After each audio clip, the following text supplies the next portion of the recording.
Got EBT? You can't afford to miss these incredible EBT secrets that I dug up recently. After 10 years of researching food benefits in depth, I found loads of things that will surprise you. Let's get started.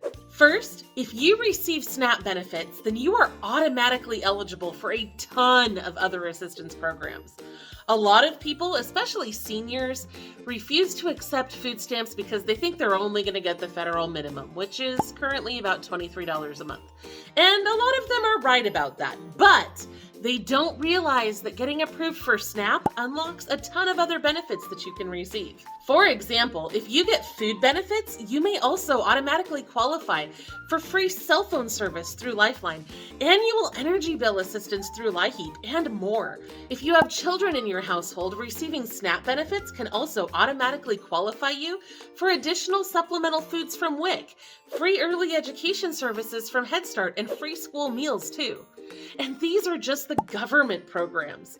We have found a ton of EBT discounts, free admission programs for people with food benefits, and sometimes even stores that have just decided to offer low-income discounts for shoppers with SNAP benefits. You can get the full list of all that at lowincomerelief.com/EBT. Sometimes the other programs you can get just because you have SNAP can make an even bigger difference for you than the food benefits themselves. Second, you aren't limited to shopping at the grocery store. You can use your EBT benefits in some really interesting places, including certain farm stands, farmers markets, convenience stores, and more. Personally, my favorite place to use benefits was always at salvage stores, because you can usually get way more for your money that way. But if you want, you can also purchase community-supported agriculture subscriptions from participating farms, and even meals from most Meals on Wheels providers. In some states, you can even buy hot meals from restaurants if you qualify for the Restaurant Meals Program. We have more information on that at lowincomerelief.com/RMP. And of course, if your area is hit by a natural disaster, the state can implement DSNAP rules that let you buy hot foods there as well. Third, you can double your benefits if you shop at certain participating farmers markets, CSAs, farm stands, and even grocery stores. Not every market or store that accepts SNAP benefits will double them. You have to make sure you're visiting a double up location to do this. And although the exact details vary by location and program, basically you'll get twice as much food as you pay for. Now the good news is that there are many different programs nationwide that are coordinating this. It's not just Double Up America. There are dozens of smaller programs like Healthy Bucks and Fresh Bucks that are doing the same thing. So far, I found at least one participating location in every state I've researched, but I am still working on that list, so I haven't reviewed all of the states yet. It's taking me a little longer than usual because there are literally dozens of programs doing this, and sometimes, even if I can't find a program for it, there are tons of little farmers doing their own thing. So I'm trying to get all of that information together for you, and you can find that at lowincomerelief.com/doubleup. Just go into the list, click on your blue state link, and it should show you all the participating locations in your area. Now, if there isn't a link for your state yet, please bookmark that page and check back every week or so because I am adding new states all the time until I get that list complete. Fourth, you can sometimes buy non-food items with EBT. I know this one is a shocker because I didn't know this when I was getting food benefits. It's something I learned later in my research. But you can buy produce-bearing seeds, plant starts, and even fruit trees with your EBT benefits. The federal food stamps law also allows you to buy gift baskets as long as at least half of the value of the item comes from the food it contains. Some families use this loophole to get Easter baskets or Christmas gifts for their kids, which I think is great. The USDA says a stuffed holiday bear sold with a small package of chocolates would not be eligible for SNAP purchase, as the value of the stuffed animal is clearly greater than the small amount of candy. However, a gift basket containing primarily meats and cheeses or snack foods and includes a small toy where the cost of the food items clearly accounts for more than half of the purchase price of the item would be eligible for purchase with SNAP benefits. And that's from the USDA, the government agency in charge of food stamps. Now, I've done a few videos before to show you some of the interesting ways that you can use your EBT to buy small toys and even practical things like knives and cutting boards when you buy certain EBT eligible gift baskets. You can check out those videos for more information. You can also buy hunting and fishing equipment with your food benefits if you live in certain parts of rural Alaska. This is through the Alaska SNAP Subsistence Program, program, which allows you to buy all sorts of things, including fishing rods, harpoons, knives, ice augers, and more. Fifth, your unused SNAP benefits will roll over month to month for a while, but they will be removed if you don't use them eventually. You generally have 274 days to use those benefits before they disappear completely. I get asked about this a lot, especially from people who tell me that someone has accrued like 3 years worth of benefits on their card. That's not a thing that happens because the system will automatically remove those benefits after 274 days of non-use. Sixth, you can have a caregiver shop for you if you're unable to shop for yourself. Lily from How to Get On explains it best.